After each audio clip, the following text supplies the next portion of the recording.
Dentro de la formación política que estamos llevando a cabo desde hace 3 años en la Unidad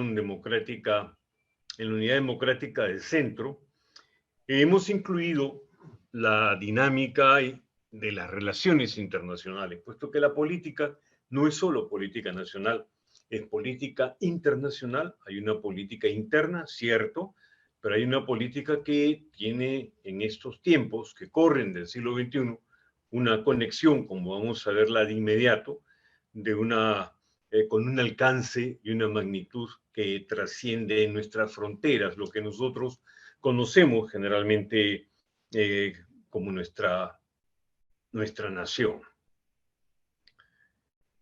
Alejandro Magno, hace más de 2300 años, dijo esto. Y es una fórmula que ha quedado válida y que es validada todos los días. Recuerda que el destino de todos depende de la conducta de cada uno. Nosotros en estos momentos que vive no solo el país, sino que vive también el mundo, estamos con una responsabilidad en la que nuestro comportamiento es un factor decisivo para el presente y sobre todo para nuestro futuro inmediato. Hoy, miércoles 13 de julio, abordaremos estos 4 puntos: la globalización, multilateralidad y la internacionalización, la economía mundial y el siglo XXI. El segundo será bloques y regiones, del esquema hegemónico y bipolar al multipolar del nuevo milenio. Como tercero, el calentamiento global, la ecología, los objetivos del milenio y el desarrollo sostenible. Y terminaremos con la paz, la cooperación y la seguridad internacional y las nuevas alternativas energéticas. El título que tiene y que motiva esta presentación por parte de la Secretaría Nacional de Relaciones Internacionales es la situación actual y cuáles son las proyecciones de estas relaciones internacionales en cuanto a la teoría y en lo que hace a la práctica, en una inmediata e inminente demanda de actualidad y también en lo que significa el referente inevitable y más que inevitable, necesario, como es aquel de la historia. No solo por la fórmula de George Santayana, que algunos también se atribuyen a Cicerón, en el sentido que los pueblos que no conocen su historia están condenados a repetirla. Esta es una fotografía que de seguro algunos entre nosotros van a reconocer de inmediato, porque nos coloca en contacto con una dimensión no solo microcósmica, sino que es microscópica, ¿sí? Pero es tan importante este mundo microscópico y este microcosmos en el que estamos nosotros participando y el que somos nosotros no solo agentes, somos pacientes, somos víctimas y somos también responsables dentro de lo que ahora estamos viviendo, como viviremos en muy poco dentro de esta cuarta ola del COVID-19. He escogido este término y glicocálix puede parecernos algo exótico, pero tiene una funcionalidad extremadamente importante para todas las células. Es esa membrana plasmática o el plasmalema que tiene funciones muy puntuales: protección contra daños físicos y químicos, reconocimiento y adhesión celular, inhibición por contacto y sobre todo un intercambio de información entre las células. En otras palabras, el glicocálix es el medio de interacción entre la célula y su medio externo inmediato. Y lo hemos escogido porque nos ofrece, nos presenta una analogía biológica muy válida para comprender la naturaleza y funciones de las relaciones exteriores e internacionales y del servicio diplomático que tienen todos los países del mundo para cumplir con estas relaciones exteriores, que por supuesto no se limitan solo al tema político, incluye el económico, incluye el cultural, el deportivo, en fin, lo que hemos mencionado precisamente en la reunión anterior. Y en lo que hace al servicio diplomático, todos los países del mundo cuentan con un servicio profesional para ejercer, en primer lugar, una representación oficial del gobierno, del Estado, del país al que nosotros estamos en esos momentos asumiendo esa calidad de representantes. Y en ese estatus vamos a proceder entonces a una negociación. Negociación no en términos comerciales, negociación en términos políticos, en términos estatales.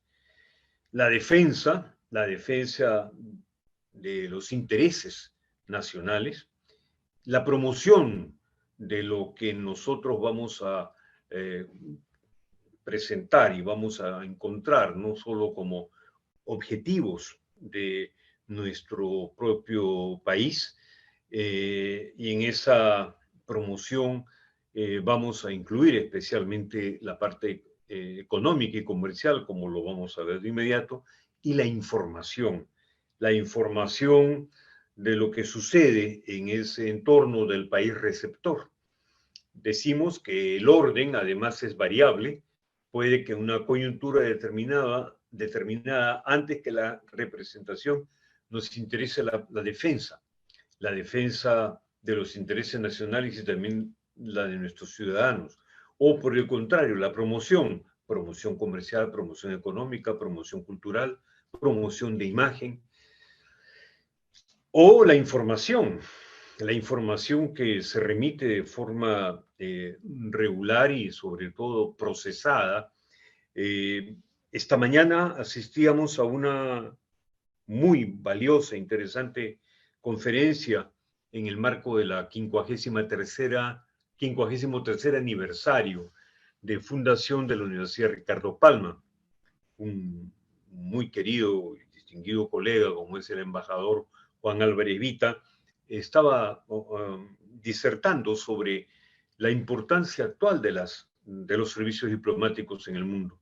Y justamente recordaba él que en algún momento se llegó a comentar que el desarrollo tecnológico en el campo de las comunicaciones, el uso de estas plataformas electrónicas, como también la posibilidad de las teleconferencias, prácticamente hacía innecesaria la función o la labor diplomática o el trabajo de los diplomáticos, pero hemos visto que nada se encuentra más lejos de la realidad que ese planteamiento, puesto que la función de la representación, de la negociación, de esa defensa, de esa promoción y de la información requiere un elemento presencial en el que el solo medio electrónico no es suficiente, como lo hemos podido ver en estos meses de pandemia, en los que muchas reuniones en otras organizaciones, incluyendo empresas, directorios, reuniones de directorios, se han llevado a cabo de manera virtual y la propia legislación y la normativa ha tenido que adecuarse a esas condiciones, sin que ello suponga la desaparición ni de los directores, ni del gerente general, ni de los asesores, ni de quienes cumplen con una labor. En este caso, pues el medio tecnológico, el ciberespacio, nos obliga y nos permite cumplir con esas tareas. Entonces, el orden es variable, la intensidad con que se llevan a cabo estas tareas es graduable de acuerdo con las circunstancias, tanto internas como las internacionales, del país acreditante o del país receptor.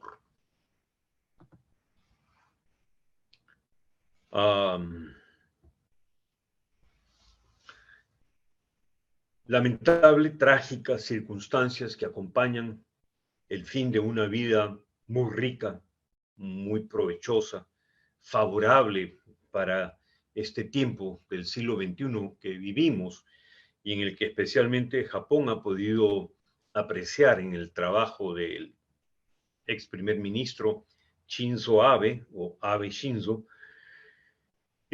cumplirá en el Partido Liberal Democrático, que está actualmente en el gobierno y que ha visto en las circunstancias de su muerte, en un hecho que era impensable, inimaginable, puesto que el control de armas y la forma en que se lleva a cabo la vida cotidiana en Japón hubiera permitido augurar cualquier cosa menos una muerte por asesinato, como ha sido la del el congresista, miembro de la dieta japonesa, Shinzo Abe, ex primer ministro de Japón.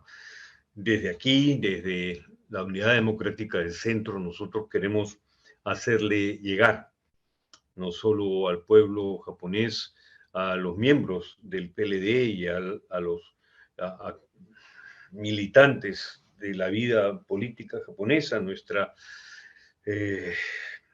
solidaridad, nuestro sentimiento de pesar, puesto que el aporte del señor Abe es un aporte trascendente y su participación en el marco no solo de la ASEAN, del G8, del G20, en fin, del conjunto de escenarios en los que la presencia y la voz positiva, constructiva, tanto de Japón como de su liderazgo político, ha dejado una huella y abre y ciertamente un surco, un esfuerzo que no es estéril y que habrá de ser productivo. Tenemos aquí una fotografía importante, una fotografía que es realmente impresionante. No solo porque es la fotografía del lado oculto de la Luna, sino porque tiene a nuestro planeta, la Tierra. Nosotros estamos allí. Es una fotografía que fue tomada en el año 2014 por una nave espacial robótica de China, denominada Chang'e, y ese nombre, Henge, es el otro de la diosa China. Y esto es gracias al esfuerzo de un organismo público como es aquel de la Agencia Espacial China, que desde el año 1993 lleva a cabo estas misiones y que para el próximo año, pues, o este año, finales de este año, tiene en su planificación otras sorpresas, no solo tecnológicas, científicas, que nos muestran otra dimensión de lo que nosotros hemos visto hasta ahora o hemos considerado respecto a la China, como es, por ejemplo, esta expresión del arte. En el caso de la izquierda de la dinastía Ming del siglo XVI, y que se refiere al personaje que inspira el nombre de esta misión espacial que va a continuar y que tiene un correlato. Tiene un correlato en la India. Para el próximo año 2023, la Indian Space Research Organization tiene también previsto un lanzamiento no tripulado a la Luna.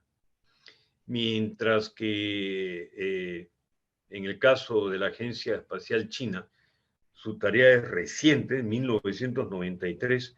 Con sorpresa podemos advertir nosotros que en la India esta investigación espacial la vienen desarrollando desde el año 69 y tienen un presupuesto mayor incluso que el de China, pero los avances de China en ese aspecto han sido realmente sorprendentes.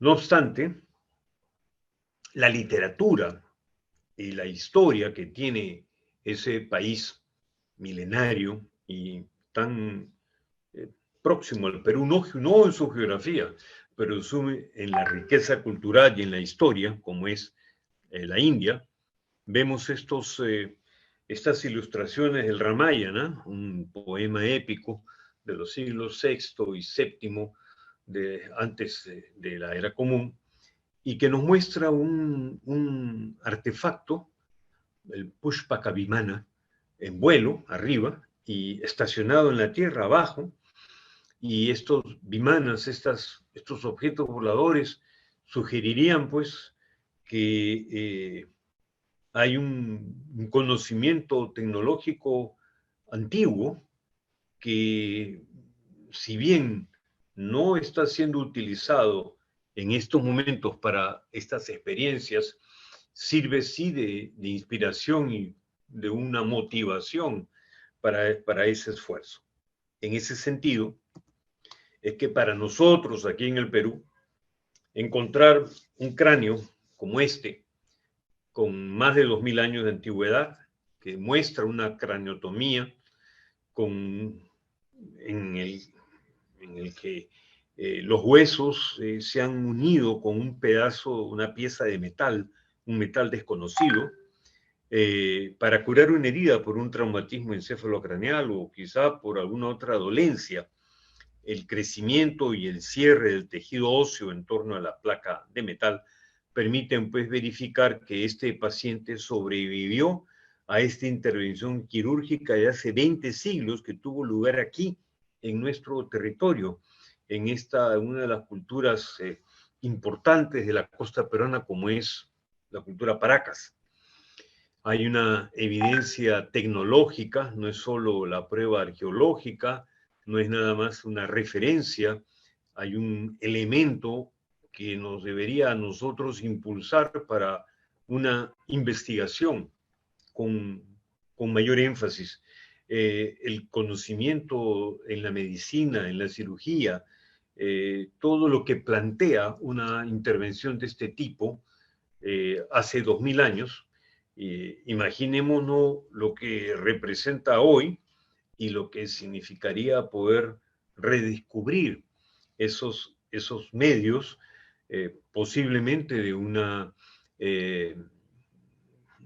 valor botánico y de un valor medicinal con una aplicación por demás interesante, no solamente para los laboratorios, sino para nuestro propio corpus científico, para nuestra propia investigación.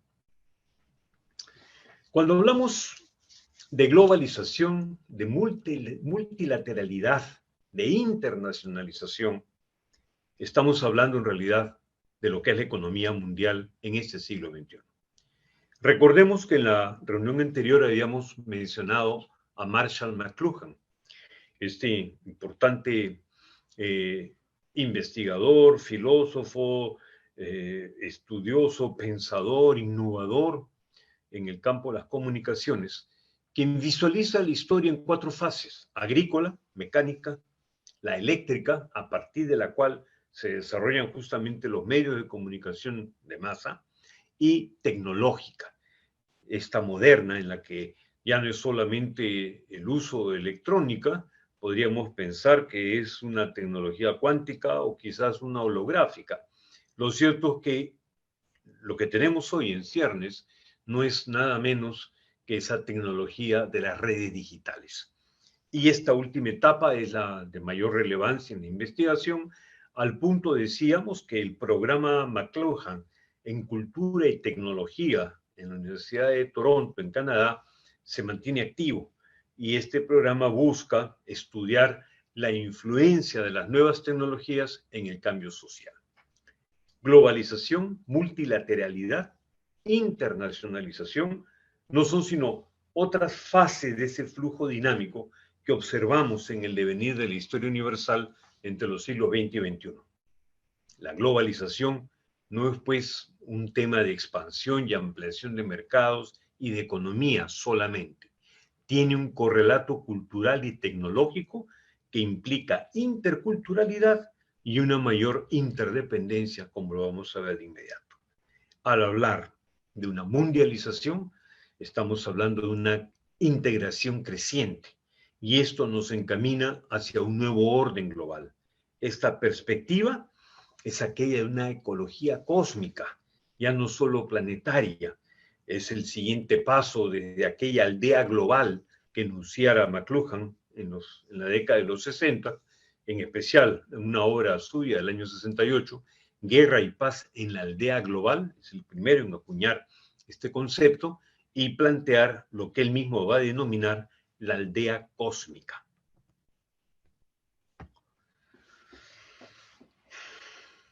¿Qué tenemos en lo que va del siglo XX si vislumbramos esta economía mundial? Una interrogante. ¿Estamos frente a una crisis inminente, partiendo justamente de Europa? Recordaremos que entre los años 2008 y 2012 hubo una crisis financiera global que trascendió los mercados financieros locales, en particular de Nueva York. En una dimensión más amplia, nos damos cuenta que el cambio climático tiene una externalidad negativa que potencia una destrucción de la economía global de una manera exponencial. Y que estos dos fenómenos propios del siglo XXI, es decir, el cambio climático y la economía global, han provocado que en el análisis económico se hayan sumado otros adjetivos calificativos al sustantivo crecimiento, tales como sostenido, crecimiento equilibrado, crecimiento sostenible, crecimiento inteligente, crecimiento inclusivo, crecimiento ecológico inclusivo, crecimiento responsable. Entonces, ¿qué clase de crecimiento económico requerimos en este siglo XXI?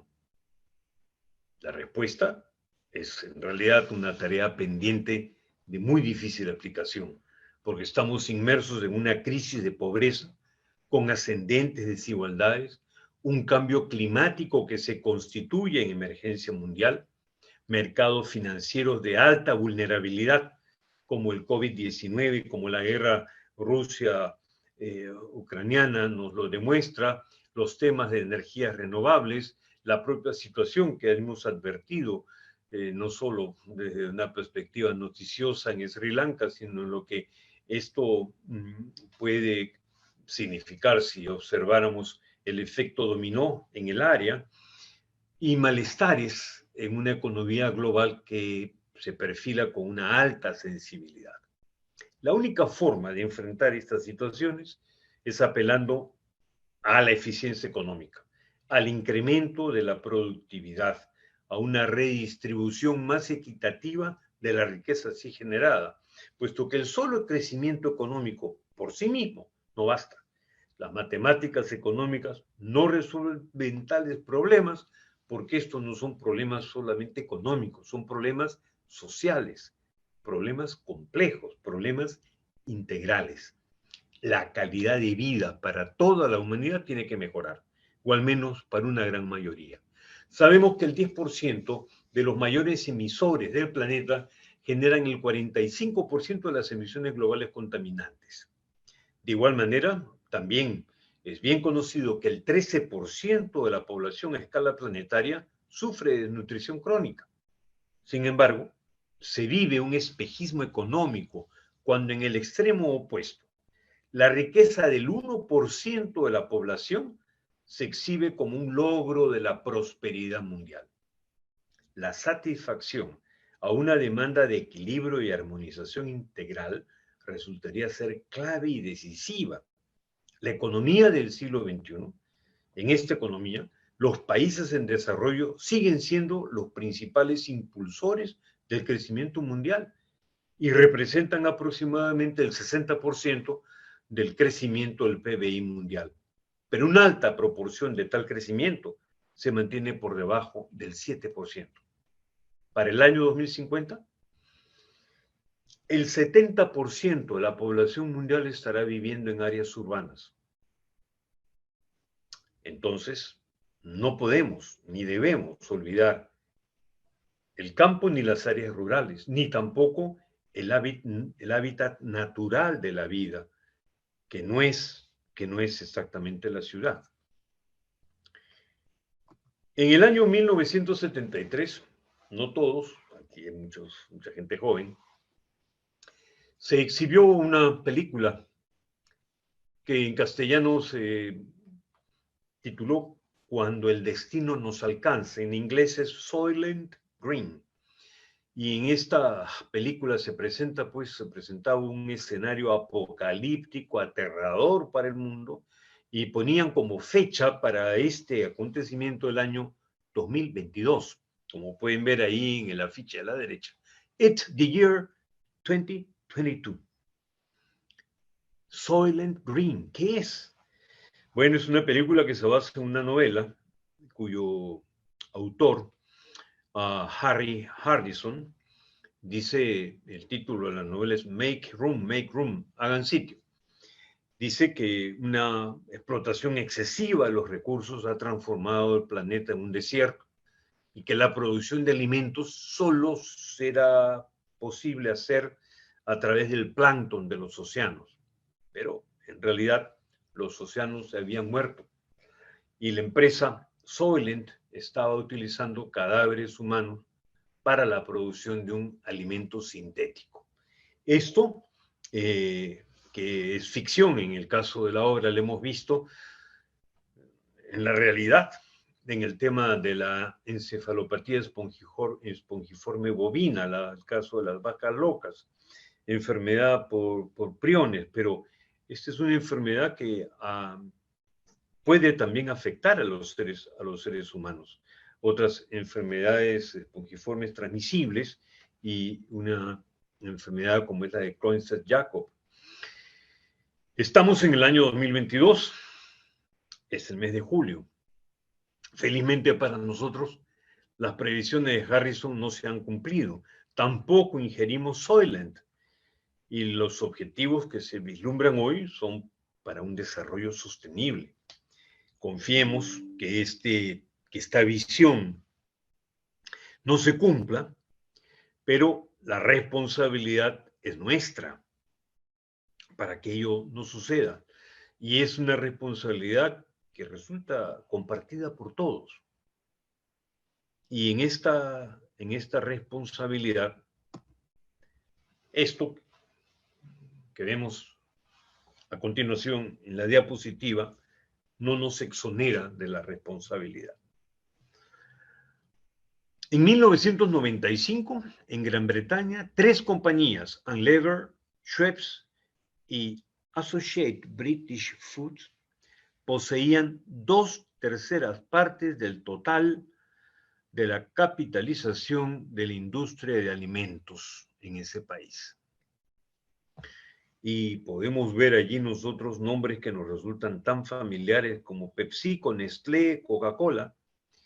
Y a partir de ese Unilever o de Mars podemos ver todas las marcas que están vinculadas con esa matriz, ¿no? Nosotros vemos como un producto, un alimento para el desayuno, la avena ha sido reemplazada, el nombre de avena, ¿no?, por el de la marca Quaker, el Quaker, ¿no?, el cuáquero.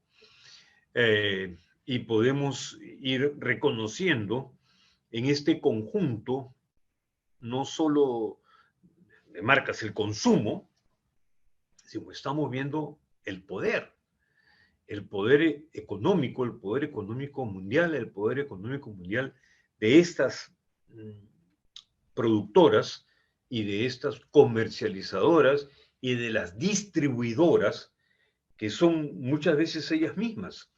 En el caso de Schweppes, por ejemplo, no aparece aquí, pero Asahi en Japón y Suntory también es una de las que se encarga de toda esa venta y distribución. Y la Coca-Cola hace lo propio con San Pellegrino, con Vittel, ¿no? Y podemos mirar y sorprendernos de una conexión que la próxima diapositiva nos lo presenta de una manera mucho más intensa.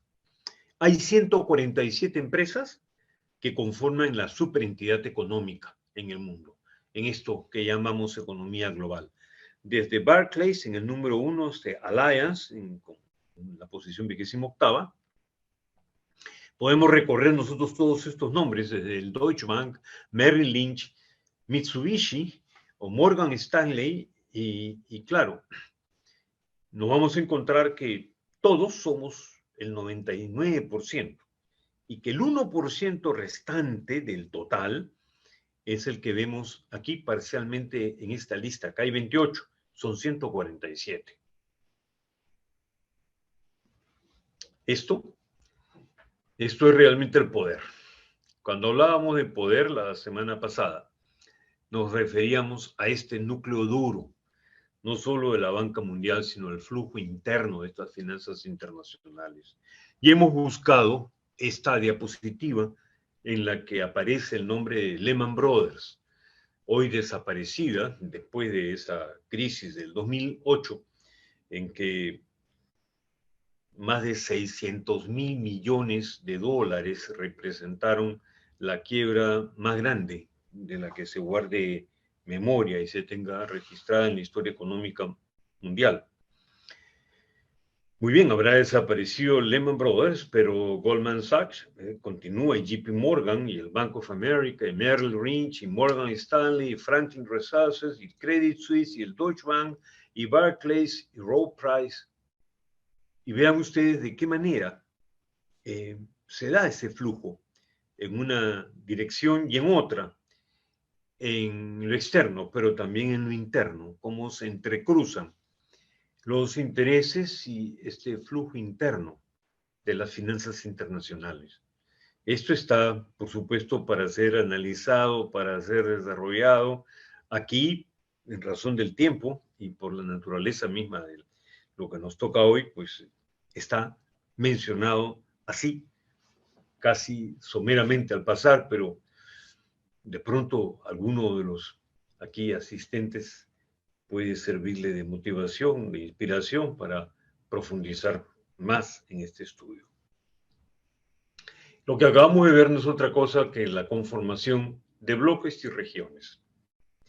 Y vamos a entender cómo se pasó, cómo se superó un esquema hegemónico y bipolar, ¿no? Solamente habían dos potencias, Estados Unidos y la Unión Soviética, a un multipolar en este nuevo milenio. Todo empieza con el fin de la Segunda Guerra Mundial, quienes son las potencias vencedoras, y una guerra que se va a denominar Guerra Fría, un enfrentamiento que es un enfrentamiento ideológico, un enfrentamiento de sistemas económicos, de visiones del mundo, y va a ser y va a tener una forma rígida en dos etapas, especialmente Berlín en el 61, Cuba en el 62, hay un elemento previo, allí cuando decía Guerra Fría, hay un instante en el que se entibia y se llega a calentar, y un riesgo como la guerra de Corea, ¿verdad? En la década de los 50. Y claro, vamos a pasar a un esquema bipolar flexible, un esquema bipolar que se flexibiliza porque Estados Unidos tiene en Vietnam, con todas las dificultades, la frustración, el gasto, el costo en prestigio, en vidas, en recursos económicos. También fue experimentación, también fueron ganancias, sí, pero no todo fueron ganancias. Y para la Unión Soviética, Afganistán. ¿Qué sucedió? ¿Por qué ocurrió esto? Efectos del comercio global. Se expande justamente el mercado, ya no está reducido al ámbito inmediato de un país o de dos o de tres o de una región, se hace extensivo. Hay una ideología que busca esta inclusión y una gradual interculturalidad que al final va a marcar pues el final de la bipolaridad. Nos vamos a encontrar con la reunificación de Alemania, Alemania del Este y la Alemania del Oeste, la llamada así la República Federal Alemania y la República Democrática. Y la extinción de la Unión Soviética finalmente, aquello ocurrió en 1989, y la extinción de la Unión Soviética en 1991.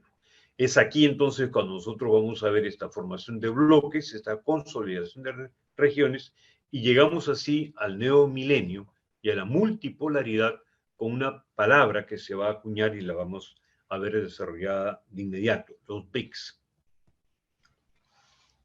En esta visión vamos a tener nosotros registrados no solo el proceso de descolonización, la independencia anterior al año 50, en especial las que vienen después, del 50 al 59, del 60 al 69, del 70 al 75, y son todas estas regiones de África y del Asia, y que están pues en colores crema, ¿no?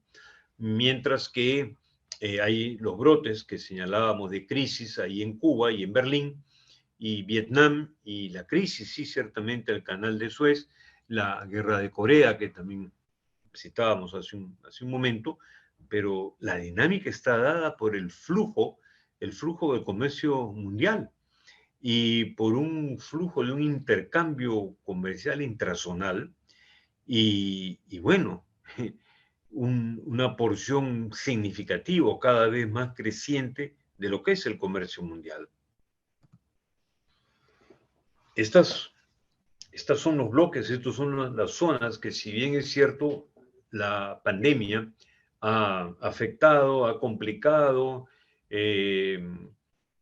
hay una situación disruptiva, indudablemente también se han dado nuevas alternativas y formas, especialmente en lo que es el comercio electrónico y en la utilización y en el descubrimiento de otras posibilidades para este mundo cada vez más interdependiente y cada vez más intercultural y cada vez más pequeño. Por eso, de la aldea global de McLuhan, estamos en una aldea cósmica, decía él, por esta utilización de las tecnologías. La Unión Europea, sí, a nivel del Mercosur hay problemas, sabemos que a nivel de la propia comunidad también, que el CARICOM es un proyecto que tiene que ser reactivado, pero la palabra del APEC que surgiera en el desarrollo de nuestra reunión pasada, encuentra en este esquema con el ASEAN y las otras alternativas, ¿no?, de estas organizaciones interregionales, este cambio del siglo XXI, en el que entonces esta palabra acuñada, BRICS, que no es otra cosa que las iniciales de Brasil, de Rusia, India, China y Sudáfrica, las 5 potencias emergentes que podemos apreciarlas aquí en esta visión del planisferio, para darnos cuenta qué cosa significa a nivel del planeta el aporte, ya no solo territorial, sino en términos de capital, sí, también de consumo, sí, de recursos y sobre todo de potencial. Llegamos hacia el tercer punto, el calentamiento global y la ecología. ¿Por qué? ¿Cuáles son los objetivos del milenio? ¿Qué es esto del desarrollo sostenible? En este mapa no hay duda de qué es lo que está ocurriendo en el planeta. Cómo es que se está produciendo esta emergencia y cuáles son las causas de este calentamiento global. En primer lugar, la deforestación, ¿no? Los árboles se componen en un 50% de carbono y oxígeno, y que es la causa del efecto invernadero. Por favor, si pudieran por ahí cerrar el micro, lo agradeceríamos. Gracias. Al talarse estos bosques, este compuesto regresa a la atmósfera y causan grandes daños, pues, a la capa de ozono. La emisión de gases, ¿no? Que afectan, sobre todo clorofluoros, ¿no? Aumentan la temperatura de 1.5 a 4.5 grados centígrados. La cría extensiva del ganado es causante en un 14% de la emisión de gases contaminantes, además de lo que ocasionan como efecto invernadero y el tema de un recurso que es vital, como es el agua, y que exige demasiado para una producción alimentaria que es realmente cuestionable. En el efecto invernadero, sí, es un proceso natural, pero este efecto se ha incrementado a raíz de la deforestación, de esta emisión de gases, por esta cría de ganado extensiva, por la quema de combustibles. Se calcula que podríamos llegar a subir hasta en 8 grados centígrados de temperatura si continuamos como estamos haciendo ahora el uso de combustibles fósiles. No es simplemente cuestión de la agricultura, sino hay que tomar en cuenta qué es lo que se debe cultivar. Y en este sentido, el cultivo de arroz produce dos gases que causan de manera importante este efecto invernadero. El uso de clorofluorocarbonado, aires acondicionados, refrigeradores, aerosoles, han generado un gran impacto en la capa de ozono. Es verdad que esta capa se ha cerrado, es verdad que se observan elementos alentadores, pero no por eso debemos nosotros olvidarnos el riesgo que estamos corriendo. Esta emisión de gases de vehículos automotores, la actividad industrial y sobre todo la quema de biomasa y de combustibles es una alerta que solo podemos comprenderla a partir de algo que producimos los humanos y de una manera descontrolada, la basura. Esa producción de basura que no se recicla, que es quemada, gases que se emiten al aparentemente liberarnos de la basura de esta manera, estamos contribuyendo pues a este calentamiento global. Hay una teoría también antropogénica que dice que este calentamiento empezó con la responsabilidad humana y que empezó con la revolución industrial.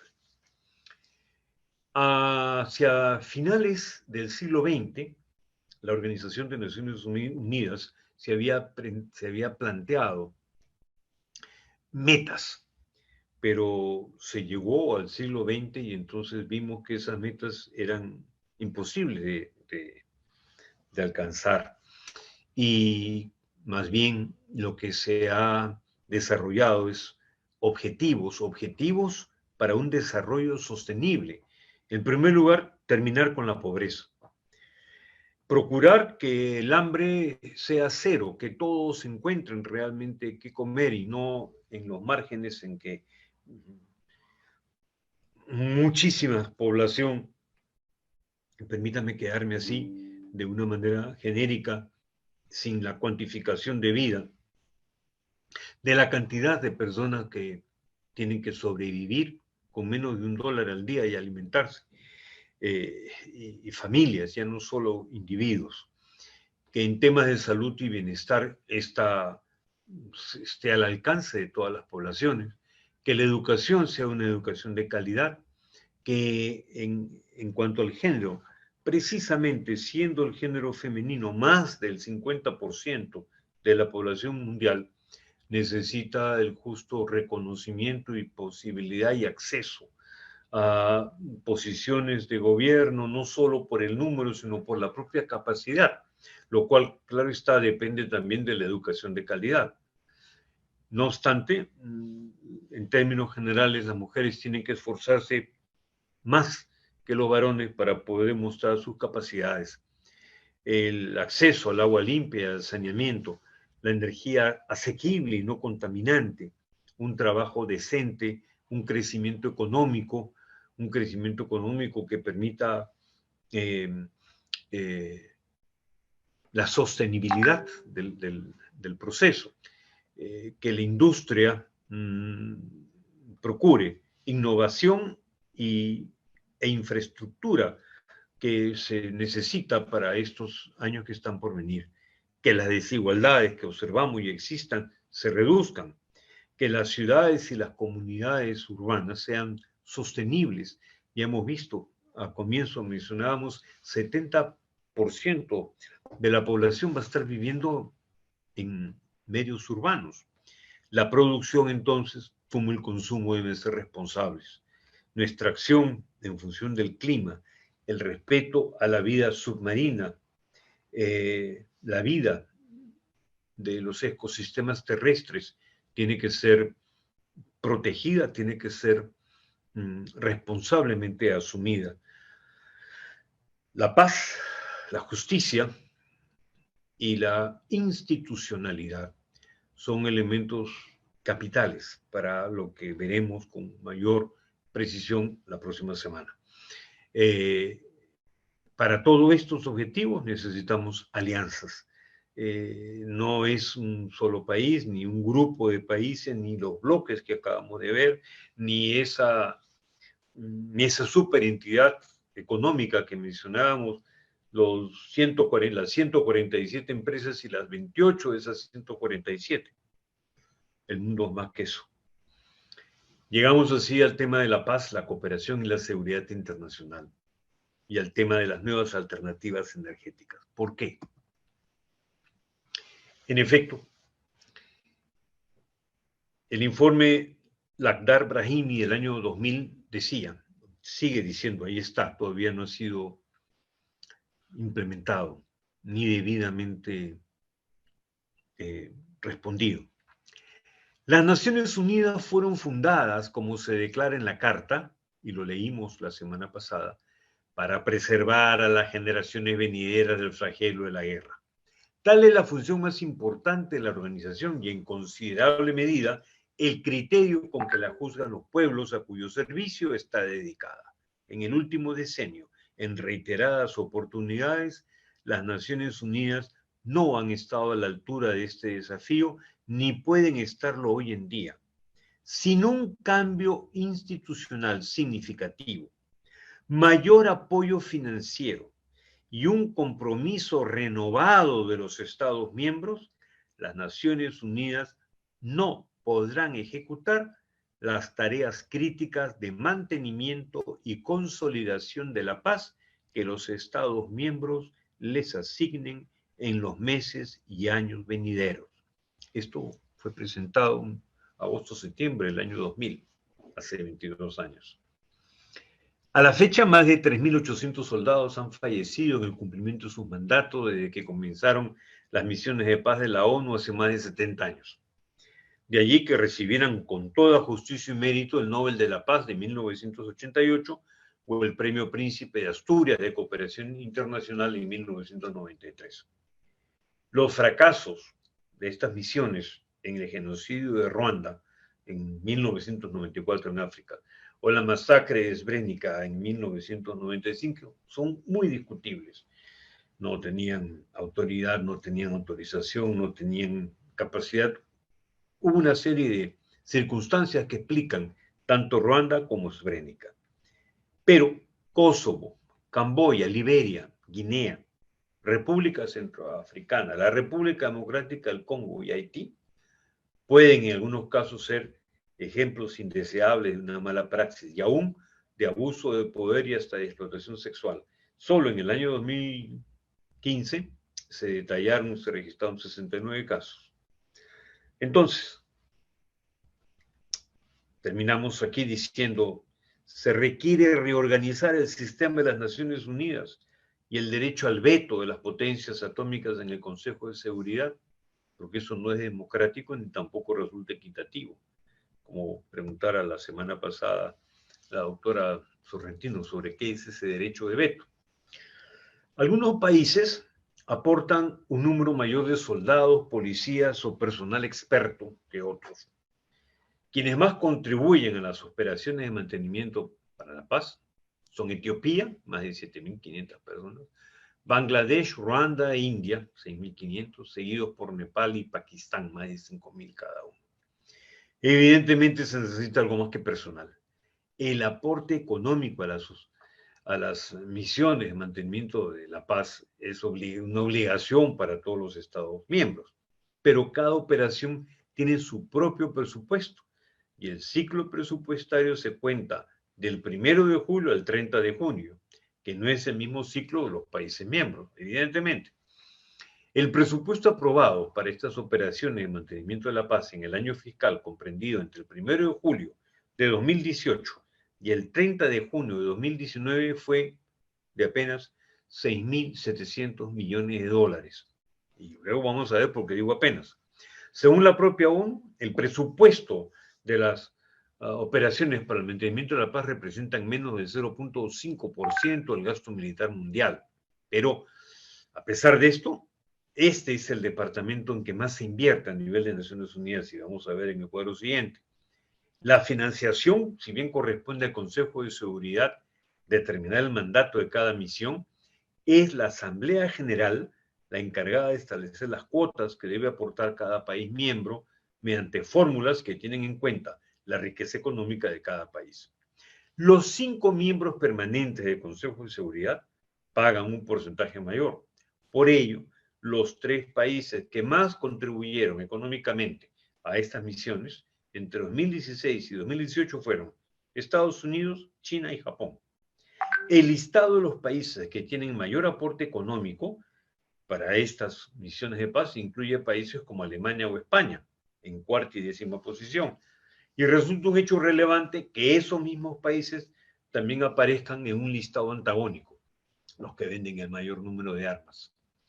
Hay estados interesados en participar en estas misiones, más allá de la obligación formal por una responsabilidad moral de protección, por la buena y sincera intención de contribuir a la paz mundial, pero también es una exhibición de fuerza para competir como candidato a esas 10 plazas no permanentes del Consejo de Seguridad de Naciones Unidas. También es una forma de incrementar la influencia de un país en el panorama internacional y en la toma de decisiones, por ejemplo, sobre las zonas en conflicto. Una operación de mantenimiento de la paz mejora la percepción positiva del país y su prestigio ante la opinión pública mundial, así como en la propia. En esta diapositiva podemos ver cuál es el presupuesto de las agencias sobre el total de Naciones Unidas. El 18% de ese presupuesto se destina al Departamento de Operación y Mantenimiento de la Paz, que acabamos de ver. El 11% para la propia Organización de Naciones Unidas, un monto equivalente a la UNICEF, el Fondo de Naciones Unidas para la Infancia, 10% para el Programa Mundial de Alimentos, 9% para el Programa de las Naciones Unidas para el Desarrollo, el PNUD, 7% al Alto Comisionado de las Naciones Unidas para los Refugiados, el ACNUR, 5% para la Organización Mundial de la Salud, 3% para la Organización Internacional para las Migraciones, y luego la FAO, 2%, la Organización de Naciones Unidas para la Alimentación, 1% para la Organización Mundial de Comercio, y finalmente, 1% para la UNESCO y 0.5% para la Organización Mundial de Comercio. Como nosotros podemos observar entonces, los recursos son escasos. los recursos que se destinan son realmente limitados. Y en este cuadro, las principales misiones de paz de Naciones Unidas desde 1948 hasta el 2017 tienen su importancia y han tenido y mantienen el desempeño de éxito en sus resultados, salvo los casos que señalábamos anteriormente. Pero, en fin, ese es un tema de discusión amplio. Algo lo veremos en la próxima tercera y última presentación.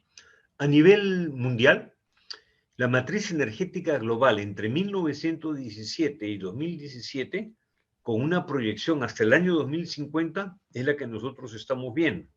El carbón va en decrecimiento, el gas licuado otro tanto, en tanto que pertenecen pues a combustibles fósiles, no son renovables. El petróleo, igualmente, tanto como la energía nuclear.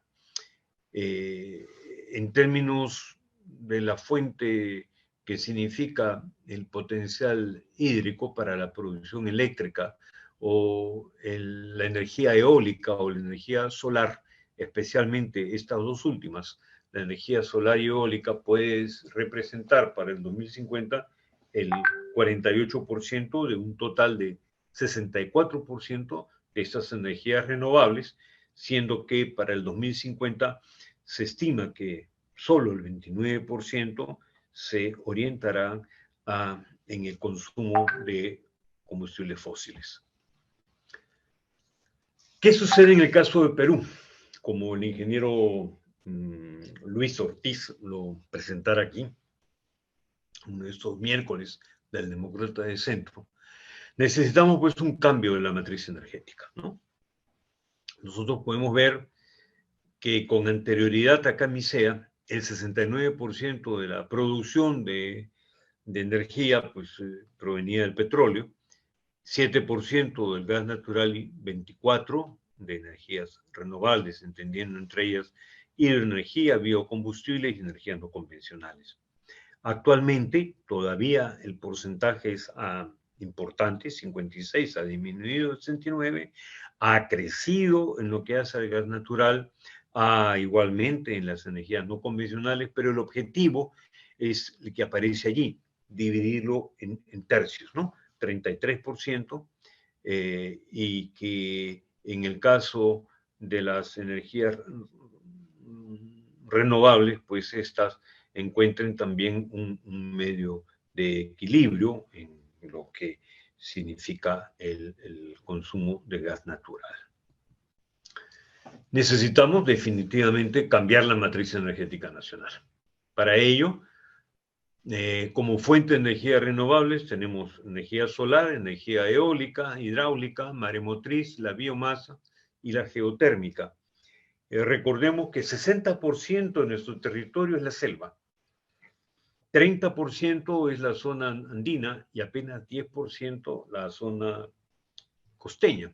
Pero la manera y la intensidad en que esta irradiación solar, el uso de la energía solar va a depender de las condiciones y posibilidades que nos brinda cada región.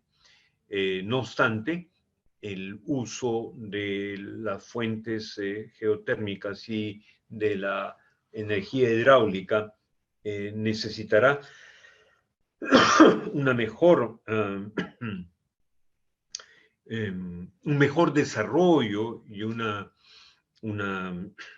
una planificación para que podamos ir enlazando estas fuentes, de manera que entonces al año 2019 estos proyectos que aparecen aquí, especialmente con la inclusión de energía eólica y de biomasa y de energía solar, permitan pues expandir esta posibilidad.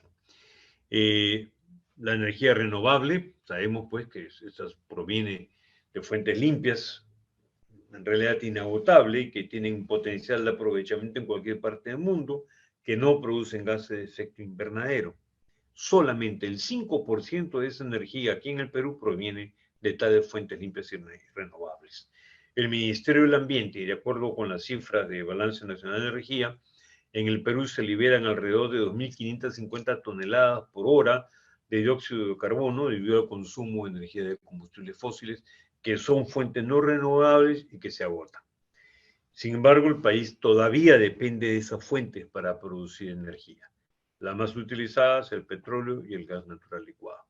El desarrollo de energías limpias y renovables es imprescindible para poder combatir ese cambio climático y mitigar su efecto en el ambiente.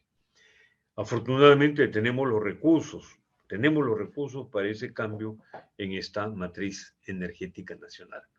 En la Comisión de Plan de Gobierno de la Unidad Democrática de Centro, estamos nosotros justamente convocando a los técnicos, a las personas idóneas. Citábamos hace un momento, mencionábamos al ingeniero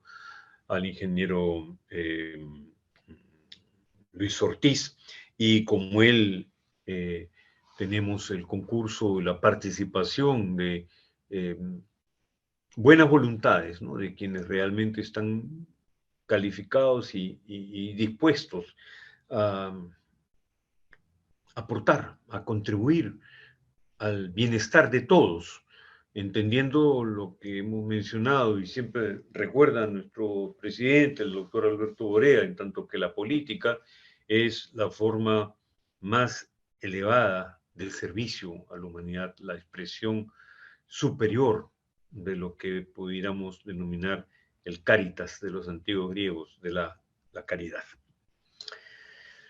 No hay manera de concluir esto sin recordar esta frase de Gandhi, que también la recogimos la semana pasada, que no hay un camino para la paz, que la paz es el camino.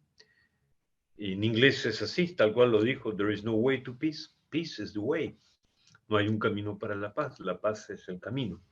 Y en el mes de septiembre, del 21 de septiembre, estaremos dentro de este programa, de lo que significa el sistema de Naciones Unidas, del cual el Perú forma parte, y nosotros también con el Perú, y con la población mundial que supera pues los 7.500.000 millones de habitantes, y en el caso del Perú, más de 33 millones de habitantes a la fecha.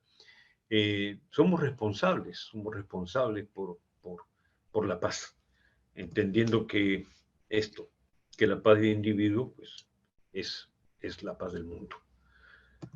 La cuestión es mantenernos con fe en el Perú, entender que necesitamos unidad, esa firmeza y felicidad por la unión, firme y feliz por la unión, que la democracia no es solo una cuestión cuantitativa, la mitad más uno, sino que necesita ser participativa de una manera equitativa, y que en ello pues procuremos el justo medio, intentemos ubicarnos en ese centro.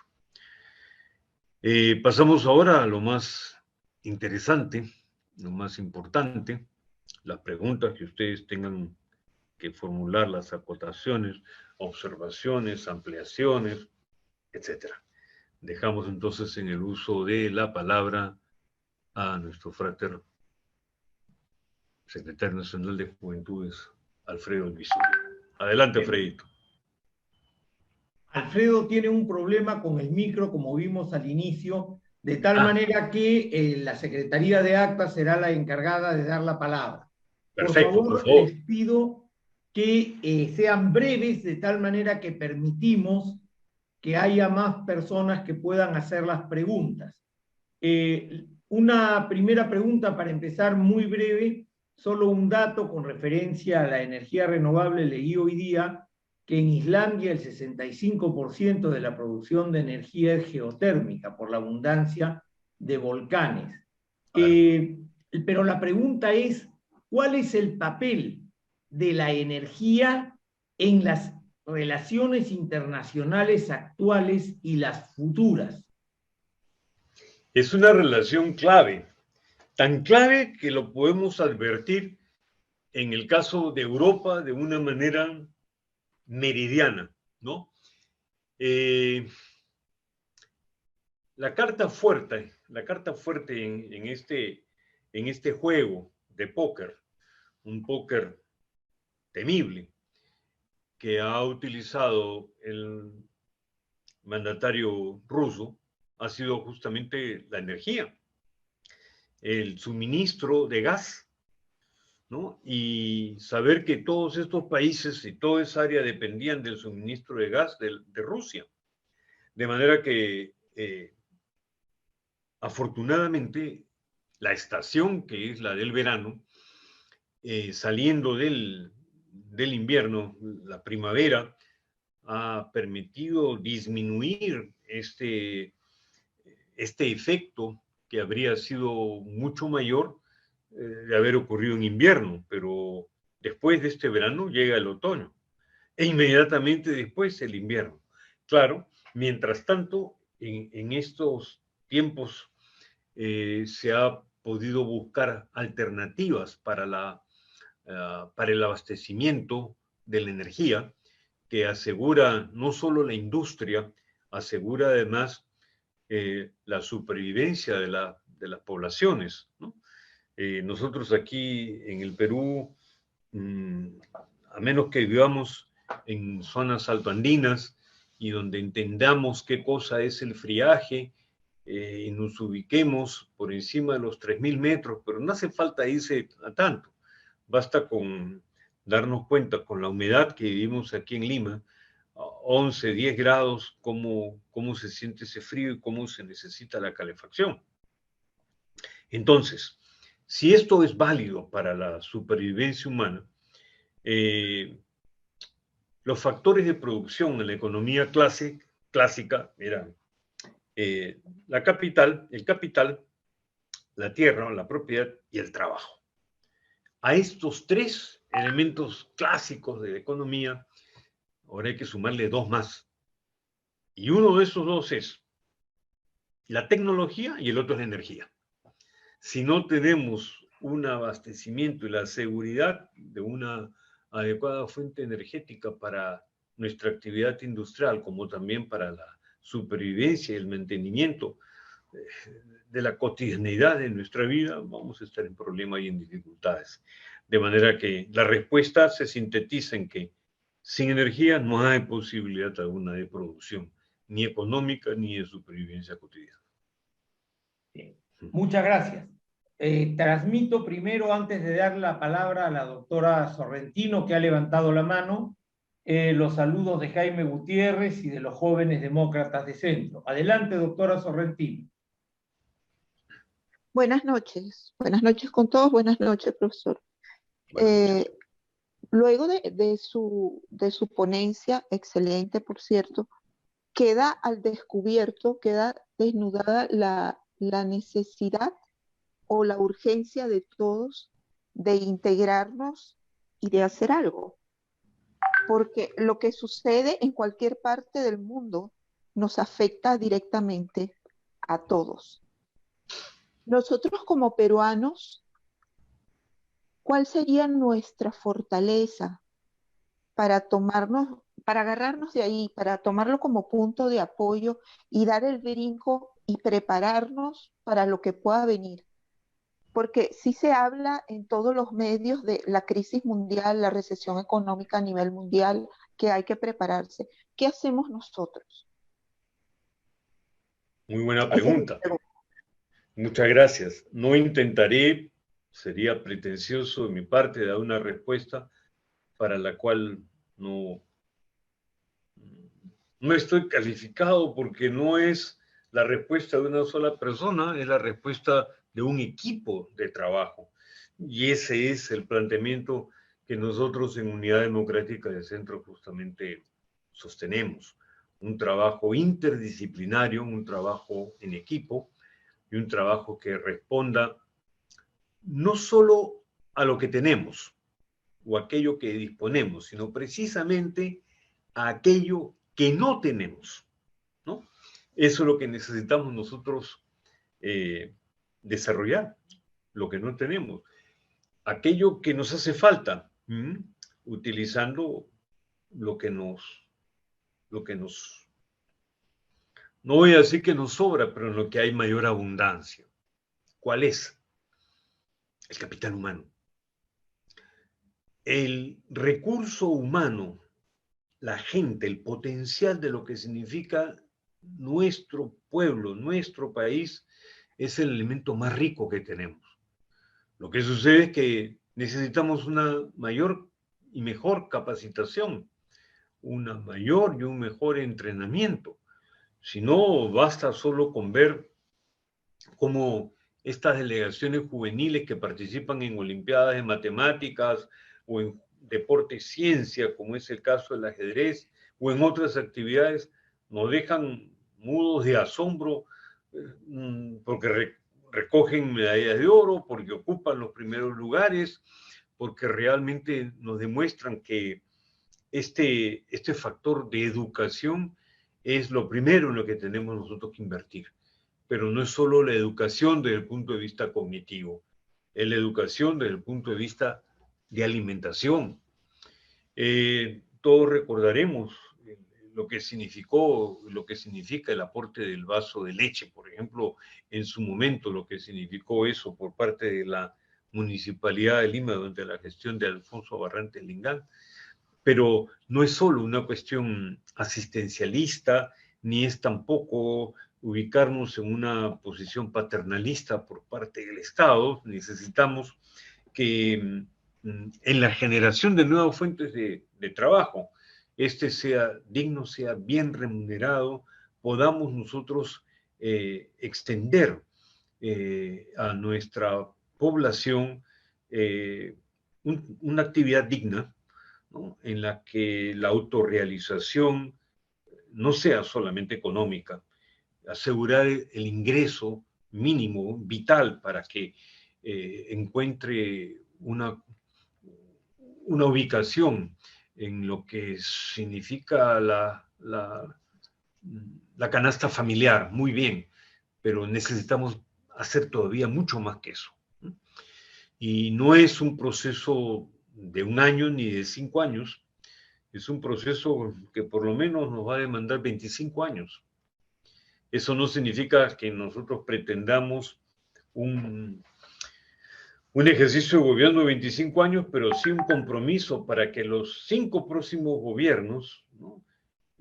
Lleguemos a ese diseño de lo que son realmente objetivos nacionales, de lo que significan los objetivos de gobierno. Muy bien, que cada uno pueda elegirlos, pero tomar en cuenta líneas matrices de gestión en la que el interés prioritario sea el interés nacional y no solo la posición sesgada, limitada de un determinado grupo de poder. En consecuencia, son varias áreas en las que nosotros podemos realmente utilizar nuestra capacidad, empezando por el agro, continuando luego con la misma explotación minera, pero una explotación que debe hacerse pues en términos de respeto al ambiente, que sea no nada más ecoamigable en nuestro entorno, sino tomar en cuenta lo que significa la responsabilidad planetaria. Tenemos además nosotros en estos recursos hídricos la posibilidad de una electrificación utilizando estos recursos renovables. Islandia sí tiene fórmula de valerse de la energía geotérmica, porque hay una riqueza en actividad volcánica que se lo permite de esa manera. Pero la cantidad de agua que nosotros tenemos y que se pierde justamente hacia el Atlántico, podríamos estar utilizándola y no en grandes embalses, no para grandes proyectos, sino mini centrales. Incluso buscar maneras que en el recurso que justamente el ingeniero Fernando Sillones estuvo recordando durante su gestión como presidente del del gobierno regional de Ica, pues es una experiencia que podemos nosotros replicar y podemos nosotros emular y en la medida de lo posible, pues superar, ¿no? Y hacerlo extensivo a otras regiones con similares condiciones y posibilidades. De manera, estimada doctora Sorrentino, que recursos realmente no nos faltan. Tanto recursos naturales como, repito, en ese potencial humano que tenemos y en el que el concurso de esas buenas voluntades, en el que la recuperación de esos valores a los que hacía alusión el general Miyashiro en la reunión anterior, hay una, una perspectiva, un horizonte realmente promisorio, ¿no? No, no comparto la visión apocalíptica, derrotista, negativa, de que mal está todo, una desgracia, apague la luz y vamos, no hay eso, pues no. Tenemos una responsabilidad y tenemos una posibilidad y una tarea que debe ser cumplida. Yo estoy seguro que usted en su actividad profesional, doctora, todos los días tiene esa posibilidad, ¿no? Seguir adelante y superar las circunstancias que le plantea la paciente y los recursos que tiene a su alcance o rendirse. Y estoy seguro que usted no se rinde y sigue adelante. Bueno, nosotros tampoco nos rendiremos y seguiremos adelante. Bien, gracias. Le pido a la Gracias. doctora Sorrentino que baje su mano de la pregunta y le damos la palabra a la doctora Silvia Vázquez. Bueno, doctor Irigoyen, primeramente para felicitar su exposición, realmente muy ilustrativa, de gran capacidad. Me siento muy complacida de estar en su curso. Y gracias. Para comentar, dice la doctora Sorrentino, ¿qué debemos hacer nosotros? Tenemos que empezar desde ahora concientizando a nuestros hijos, a enseñarle a no tirar una basura, a enseñarle el valor de lo que es guardar un centímetro cúbico de agua. Si nosotros empezamos, y tienen que ser 5 años más, pero que tenemos que ser nosotros los pioneros de ese avance y no solamente esperando a grandes organizaciones. Cada uno dentro de su profesión y de su vida diaria puede enseñarle a alguien en la calle. Como me pasó el otro día, le hablé a una señora que su niño tiraba la bolsa después de comer una fruta en el piso. Me acerqué a decirle, señora, por favor, enséñele. Claro, la señora me mandó lejos, pero no importa. Así se hace camino, a través de la educación. Ese es el aporte que quería dar. Totalmente de acuerdo, doctora muchas Silvia gracias Vázquez. Porque usted nos... No, le cuento algo más. Hace un ratito en la tarde, un perrito lindo, dos señoras estaban paseando a su perrito y de repente pues al perrito se le ocurrió hacer pupú. Entonces miré a la señora y le dije, señora, ¿y su perrito? Porque la señora no tenía la más mínima intención de buscar bolsita, recoger y había tacho de basura. Ay, dijo, bueno, no sé de dónde, cómo hicieron, pero encontraron la bolsita, lo recogieron y lo dejaron ahí.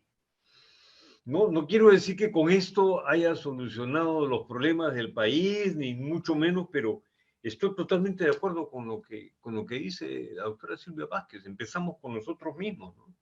Sí, la educación en la casa y los valores y el respeto a la responsabilidad que cada uno tiene que asumir, ¿no? Recordando eso de Alejandro Magno, ¿no? De la conducta de cada uno, de nosotros depende la suerte de todos. Así. Bien. Totalmente de acuerdo, doctor. Gracias. Hay una pregunta del Facebook Live, pero antes quiero enviar el saludo del presidente del partido que ha estado en una entrevista en el canal N con Jaime Chincha, que ya la veremos mañana en el YouTube. Antes de darle la palabra al Facebook Live, mejor le damos la palabra a Manuel Cárdenas, que está en el Zoom. Adelante, Manuel. Buenas noches. Solamente un comentario, ¿no? Doctor Carlos nos ha ilustrado claramente, dice él, tenemos los recursos materiales y tenemos los recursos humanos para cambiar la situación de nuestro país. Y eso es verdad. En nuestro en nuestro sur del país, del Perú, ahora que estamos en el invierno, todos los años se repite la misma historia. Nuestra gente se muere de frío en la sierra, nuestros niños pasan frío, muere su ganado. ¿Y qué hacen nuestras autoridades? Ah, vamos a hacer la colecta, hay que llevarle la frazadita, hay que recolectar ropa usada a nuestra gente. O sea, siempre las prácticas asistencialistas, siempre la limosna, cuando en realidad podemos solucionar radicalmente esos problemas. Los que, bueno, yo tuve la suerte de hacer algunas visitas a Escocia. Los que conocemos Escocia hemos visto que ellos tienen un terreno completamente hostil, ¿no? Pero allí crían sus ovejas, allí crían sus ganados. Y sus ganados, cuando la temperatura baja cero, no se muere. ¿Por qué? Porque sus establos tienen calefacción. Nosotros tenemos gas. Y sin embargo, no podemos hacer esas cosas aquí en nuestro país. No podemos ponerles gas a nuestra gente para que cuide su ganado, para que viva en forma humana, en forma adecuada. Y eso es por falta de decisión de nuestros políticos y por la falta de compromiso de nuestros técnicos también en no participar en política. Muchas gracias. Bien. Al contrario, usted, Manuel Carne, justamente necesitamos dos de esas condiciones: voluntad y liderazgo. En el caso del liderazgo, bueno, estoy absolutamente seguro y tengo confianza plena, ¿no?, en la capacidad del doctor Alberto Obreo Díaz, y en ese sentido me inscribo, me anoto y estoy aquí justamente por eso, por capacidad y porque en esa sumatoria de voluntades, y contamos con usted también, Manuel Cárdenas, pues haremos la diferencia. Bien, vamos a cerrar con la última pregunta del Facebook Live, volviendo también al tema diplomático. Vemos que el aspecto, digamos, de energía, de biosostenibilidad ha marcado. En ese sentido puedo comentar, por ejemplo, también antes de la pregunta del Facebook Live, que aquí está presente el ingeniero forestal Carlos Rincón, y que este viernes presentan con un grupo de ingenieros un libro que es Nuevo Manejo de los Bosques, que es un tema además que no es peruano. O sea, los bosques se tienen que manejar internacionalmente. Tenemos la Amazonía y tenemos los Andes, y el manejo es internacional. La pregunta sobre el tema diplomático es la siguiente, viene del Facebook Live. Usted, doctor Irigoyen, dice, ha hablado de los bloques de naciones. Aquí en el Perú tenemos un bloque de naciones que es del Pacto Andino, pero que parece que mayormente no da mucho fuego ni tiene mucha importancia. Incluso tenemos un gasto adicional en parlamentarios del bloque andino específicamente, pero que en realidad no se ve para qué.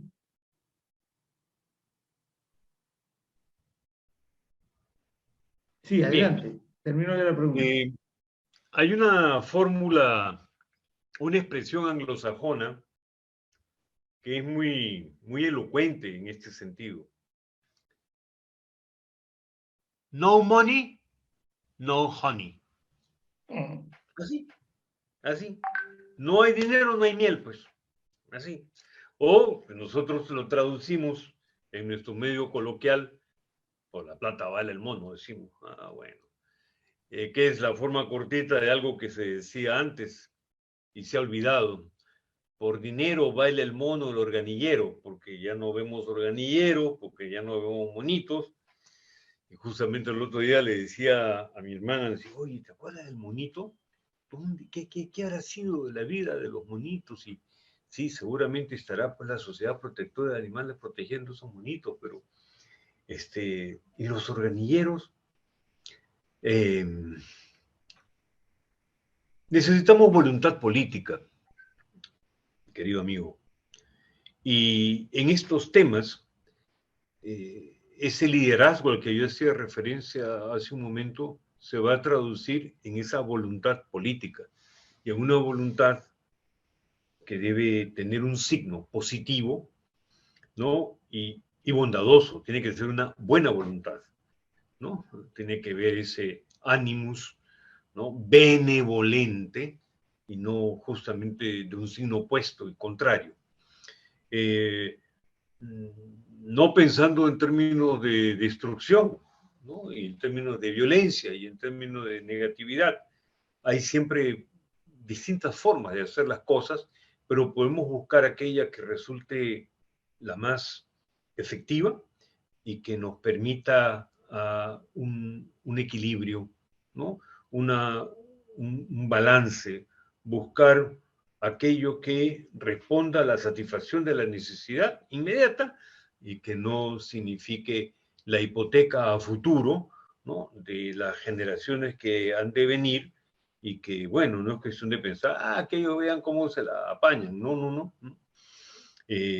Esta humanidad nuestra es una y la misma y viene de manera continuada en ese esfuerzo. Por lo tanto, hay momentos propicios, momentos adversos, ¿no? Cuestión simplemente de leer una vez más el capítulo 2 allí del Eclesiastés y vamos a encontrar que sí, pues un tiempo para arrojar las piedras y otro para recogerlas, ¿no? El momento actual quizá no sea el más propicio, como bien lo señalaba en su observación, de lo que puede ser la Comunidad Andina de Naciones, pero han habido avances valiosos y servirán en su tiempo para dar aquellos pasos que permitan en ese futuro más deseable y promisorio para todos el salvar estas circunstancias que no son las más deseables ni son las mejores en la actualidad. Bien, muchísimas gracias a todos por su presencia. Quiero nomás recordarles dos cosas. En primer lugar, que la primera conferencia, para aquellos que no pudieron verla o para aquellos que, como yo, quisieron verla 2 veces, está colgada en el canal de YouTube de Unidad Democrática de Centro. Buscan nomás en YouTube y ponen Canal de Unidad Democrática de Centro. También pueden suscribirse al canal. Ahí están bastantes de nuestras presentaciones y de nuestras conferencias de los miércoles del Demócrata de Centro. Esta conferencia también va a ser publicada, no inmediatamente, pero sí ¿cómo podríamos decir? En unos 2 o 3 días, una vez que esté editada. Agradecemos a la presencia de todos ustedes y agradecemos también a el diplomático Carlos Alberto Irigoyen Forno por su excelente presentación. El próximo miércoles culmina el curso con la tercera conferencia y el siguiente miércoles estaremos en Fiestas Patrias, así que no tendremos conferencia, reanudaremos en agosto. Muchísimas gracias a todos y nos vemos el próximo miércoles.